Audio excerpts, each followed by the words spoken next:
Welcome to the Warp. I'm Jack Rita. Earlier this week, we held the Future Pastimes first Cosmic Encounter Invitational game in Tabletop Simulator. So we loaded up Cosmic Encounter, some of the original designers, and some special guests, and we played Cosmic Encounter.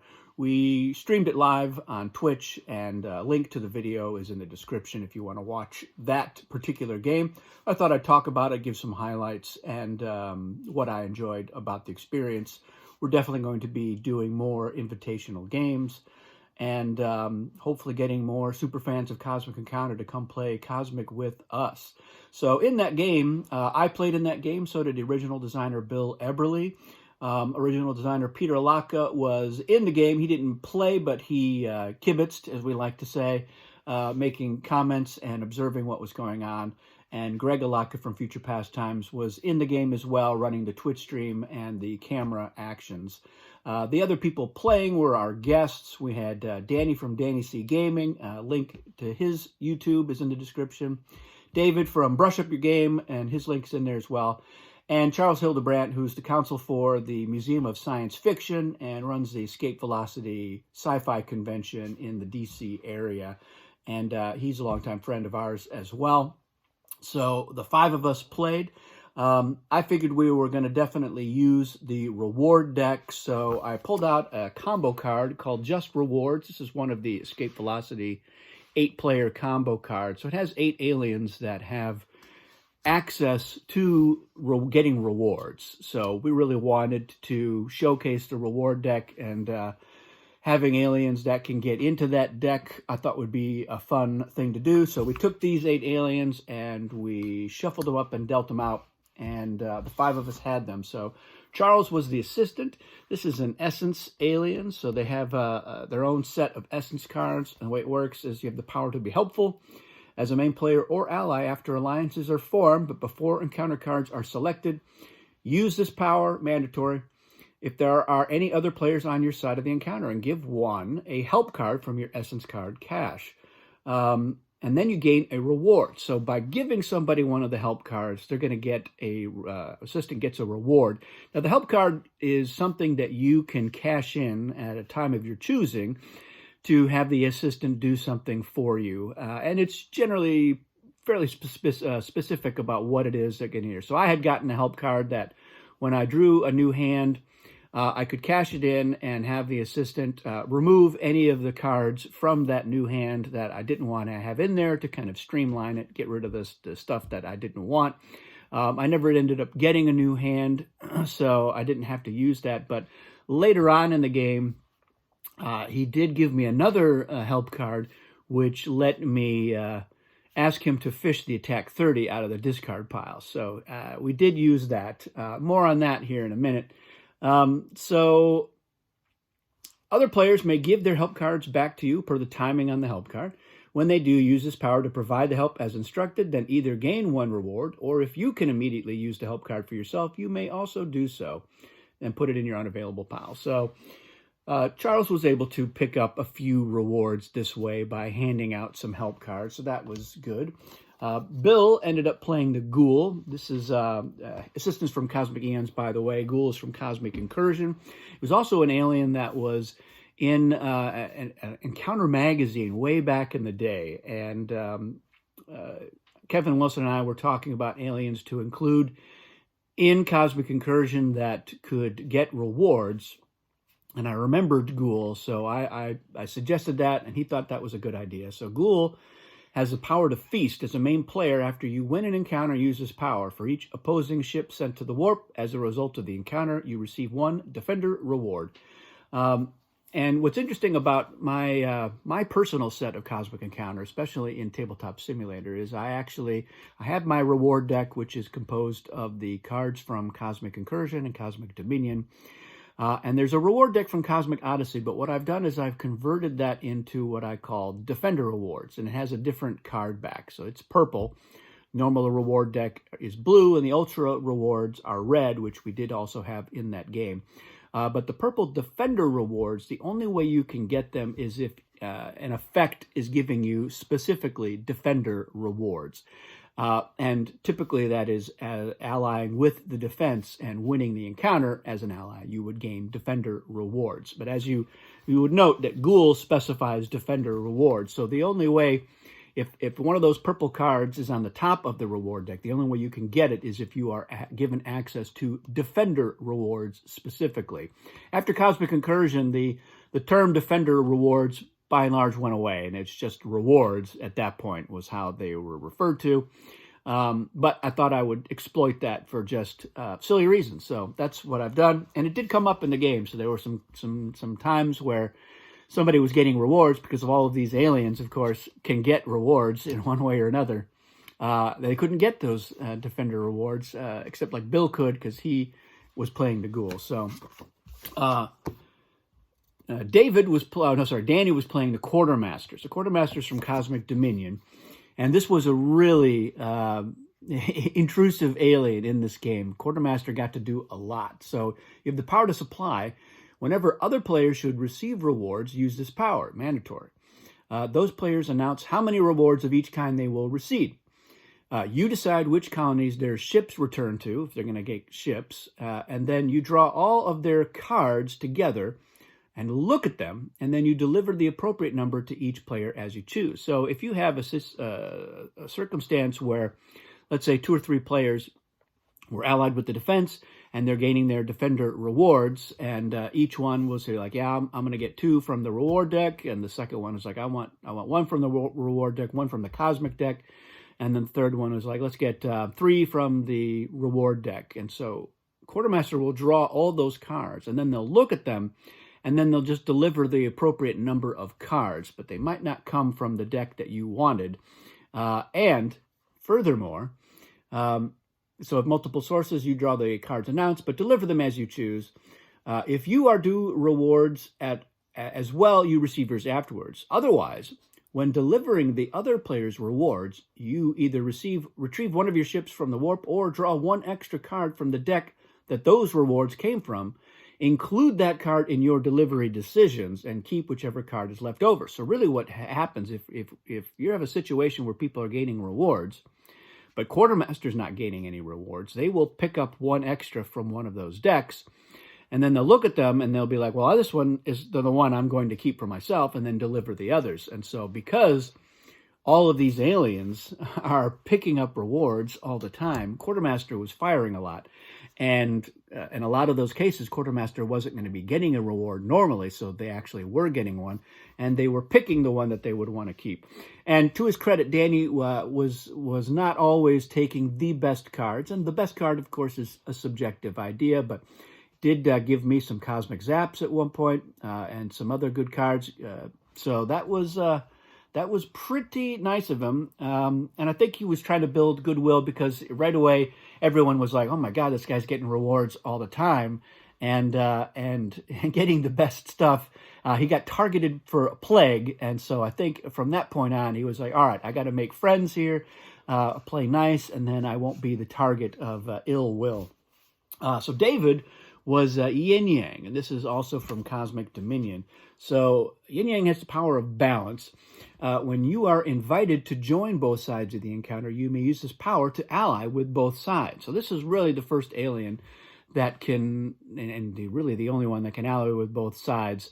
Lunatic comes close. Lunatic can ally against themselves. So they're on both sides of the encounter, but they're a main player on one and an ally on the other. Yin Yang gets to get on both sides, but this alien, I think, it wasn't enough to just be an alien that can ally with both sides. So there was a little bit of a carrot and a stick element that was added to Yin Yang.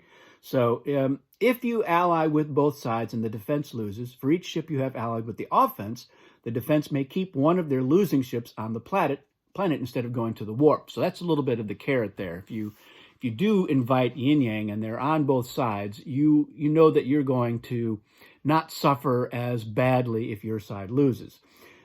If you ally with both sides and the offense loses, then for each ship you have allied with the defense, the offense may gain 1 reward. So this one can actually get rewards to another player as well. When a main player declines to invite you to ally, you may give that player one of your Yin Yang tokens. Each main player who has a Yin Yang token, when their opponent loses ships to the warp, from an encounter must lose an equal number of ships. So that's the stick part. If you don't invite Yin Yang, you're going to get the Yin Yang token, and you are probably going to end up losing something as well. So it's a way for Yin Yang to get those invitations so that they can ally with both sides. So David took advantage of that. I think in most cases when he was invited to both sides, he would go ahead and send some ships on either side to hedge his bets. But occasionally, he just kind of went for it and was like, I think the offense is going to win this one. I appreciate the invite to the defense, but I'm not going to sacrifice any of my ships. And early in the game, I think David got attacked, and he wasn't able to make any deals, and ended up losing some ships. And at one point, he was attacking Bill, and Bill was like, "Well, since you're further behind us in the colony count, I'm not going to put up much of a fight. So I'm going to try to lose this encounter." And he had an ultra reward, which is really the hardest card to play if you're trying to lose an encounter, because it was the attack overkill. He didn't look very carefully at it. He just thought it was a 0.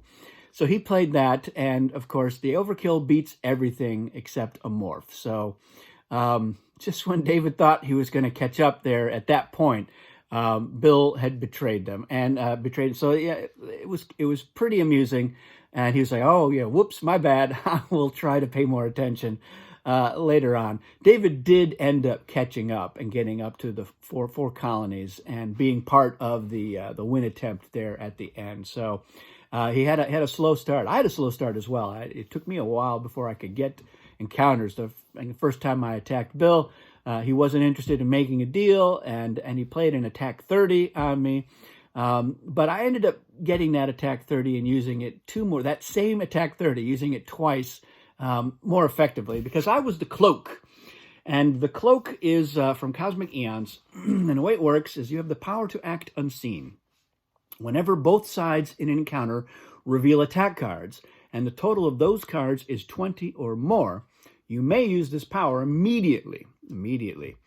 All players must fan their hands face down on the table, and then the other players immediately close their eyes and turn away from the table while you count out 15 seconds out loud. Now, we're in Tabletop Simulator. You can't really trust that everyone's closing their eyes, and they can't really turn away from the table per se. But in Tabletop Simulator, there's a blindfold function. If you press the B key, a little curtain drops down on your screen, and you can't see anything that's going on the screen. And up in the corner, where everybody's little handle is, so you can see who's playing and what color they are, a little icon, a little blindfold icon. It's kind of an eyeball with a line through it. That shows up so that you know that a player is blindfolded. So that's what we did. When I would fire my power, I would have everybody flip their cards face down, put their hands on the table, and then hit the blindfold. Because what happens then? Players close their eyes, and you count out 15 seconds out loud. Now, during this time, while you are counting, you may move one ship, one card, both or neither.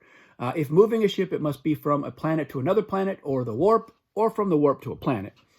And if moving a card, it must be from one player's hand without looking at what that card is to another, or to the top of the appropriate discard pile, or from a discard pile to a player's hand. Now, as a diversion, you may shift other ships and cards without changing their location. So in the real life, you're moving the ships and you're clinking them so that people think you're going to move a ship, and maybe you are, maybe you aren't. And with the cards, you're jostling them so it looks like you have messed with people's hands, even though you have not changed the number of cards in their hand necessarily. Because there's more. There's a lot of text on here, but it's just really to explain what's going on. After the first 15 seconds are up, count out another 15 seconds while the other players look for the changes that you made. They may not touch their cards or discuss, gesture, or communicate with each other in any way. And although they did kind of do that in Tabletop Simulator, but we made it work. Before the time runs out, any one of those players on a first-come, first-served basis may claim that you moved one ship, one card, both, or neither. So basically they say, all right, I know what it is. You stop the counting, and that's the only player who's going to get a chance to make a guess. they must either identify the source or destination. So you just have to make a guess about, all right, I think a card was taken from my hand, or a card was removed from the discard pile. Or, my guess is that wherever the card came from, it went into your hand. That's all that's necessary. You're getting one guess. You don't get to go, I'm guessing this and that, and I got one of them right, but not the other one. It's one guess for a source or destination, but you have to be completely right about the number of things that were happening, and your source and destination guesses must be completely right as well. So you can say, all right, I know that a card went into your hand and that one of your ships went to this planet right here. If the player is completely correct, they may either undo all of the changes, or they can, actually any or all. So they can say, no, you can keep the card, but that colony's got to go away. They can undo those changes, or they can gain a reward. If they are incorrect, or else nobody claims anything by the time you are done counting, then the changes are not undone, and Cloak gets a reward. So this is another one that the one or more players can, either player can get a reward in that one. But it's this is a high shenanigan alien. It is very, Charles found it to be very obnoxious. It's my favorite alien in Cosmic Eons. I think it's great. It's definitely going to be Alien of the Month, one of these months, probably pretty soon. Not this month. I got a different alien in mind for that. But even in the playtesting, when we were playtesting Cosmic Eons after its many iterations of being submitted to Fantasy Flight and rejected, and then submitted and rejected, and then having Jefferson, Bill Martinson and I come in and try to smooth everything out. We were playtesting the one, trying to get the wording right on Cloak. And I do remember one game in particular where we were all at 4 colonies. We were attacking Bill Martinson, who was the Cloak, and the totals were over 20, so we stopped the action while he gave himself a 5th colony. And then when we opened our eyes, we didn't, I think none of us actually wanted to find the changes. So we let it happen because we were going to win that encounter. And that was a game where we all of us won that game, kind of a Cosmic Encounter bucket list #1 item. Cloak is a way you can make that happen. So I was using Cloak very effectively. I was able to pick up extra colonies. I took the 30 that Bill used against me right out of the discard pile, put that into my hand. And then later on, of course, when Charles allied with me, when the other players were going for the win, he decided that 4-way victory against me was not very sporting. He did not agree to those terms. So he was the only person who allied with me. And then he used his assistant ability to give me a card so that I could get the 30. Although it didn't end up being enough to win, but because I did reveal the 30, our totals were well over 20. So I used that opportunity to pick up another foreign colony so that whatever was going to happen, I wasn't going to be on the losing end of that particular game. And it turned out, yes, Charles was, because the other players, they had enough reinforcements. They had an absurd amount of reinforcements that they were able to overcome my 30. And I had no reinforcements at that point. In fact, I don't think I had one the whole game. Charles didn't either. So the bad guys ended up winning, but Cloak was able to catch up as well. And unfortunately, Assistant was left holding the bag and not able to win. So needless to say, it was a really fun and funny game. If you can stand to watch Tabletop Simulation of Cosmic Encounter, feel free to watch that stream. It is pretty entertaining. Everybody in it was really good-natured. There were some good twists and turns, some outrage, but we all had a really good time. I'm looking forward to the next Invitational as well. Hopefully we'll get into some more chatting. I meant to start, asking people things like, what was the first Alien you ever played, or whatever. And so I was not the greatest host, but I'm learning from the experience, and I hopefully will do a better job. I was just very wrapped up in the game and paying very strict attention to those encounter totals so that I could fire that Cloak. And it happened a lot. It's not hard to get to 20 in those, the sum of those cards. And the first few, encounters, there were some deals going on. There were not a lot of alliance invites, so a lot of us were sitting out those first several encounters. So I was glad to be able to finally fire on Cloak. So I love Cloak. It's in my top 10 aliens of all time for sure. I love it. If you watched the stream, let me know what you thought. We had a decent number of people on there. It was fluctuated between 10 and 18 people. I think at one point that was as high up as we got, which is not bad, I think, for people watching Tabletop Simulator. But the stream has been preserved for all time. So go ahead and check that out. You can see how it works and what that experience is like. And yeah, let me know what you thought of this mix and match of aliens from this particular card. Like I said, the reward deck is it's everyone's favorite variant, I think, and so I thought let's showcase it. Let's get in there. We did have a few interesting rewards that came up. A safeguard was used to make a deal, which was I thought was pretty interesting. We had a couple of kickers show up, and then yeah, a number of those ultra rewards. I did pick up the aperture card, but I decided not to play it because if I had lost that encounter or been zapped or whatever, if the game had gone on, then I definitely would have. It would have been more of a Hail Mary, which is really what Aperture is for, because it benefits everybody. You're all going to get a second alien.